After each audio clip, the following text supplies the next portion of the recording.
வணக்கம், வாழ்க வளமுடன். நான் உங்கள் ஜோதிடர் மாணிக்கவாசகம் பேசுறேன். இன்னைக்கு பேசக்கூடிய தலைப்பு என்னன்னு பார்த்தோம்னா, புதன் மகாதசை பலன்களும், பரிகாரங்களும் என்ன அப்படின்னு தான் பார்க்க போறோம். புதன் மகாதசை 17 வருட காலங்கள் நடக்கும். குரு பார்வை பெற்று லக்ன கேந்திர திரிகோணங்கள் அமர்ந்து ஆட்சி பலம், உச்சபலம் பெற்று அந்த திசை நடந்ததுன்னா மிக அற்புதமான பலாபலங்கள் நடக்கும்.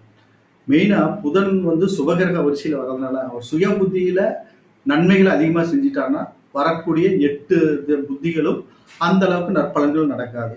அதே சுய புத்தியில கொஞ்சம் மீடியமா இருந்துருச்சு அப்படின்ட்டா வரக்கூடிய 8 புத்திகளுமே நற்பலன்கள் மிகுதியாக நடக்கும். ஓகேங்களா?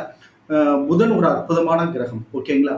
அவர் கல்வியில நல்ல முன்னேற்றம் தருவார். கணக்கில் வல்லவர்களாக ஒரு ஞானத்தை, வல்லமையான ஒரு ஞானத்தை புதன் பகவான் கொடுக்க வல்லவர். இவருடைய திசாபுத்தி நடக்கும்போது திருவெண்காடு ஸ்தலத்துல போயிட்டு 17 மூலிகை விளக்கேற்றி அர்ச்சனை பண்ணி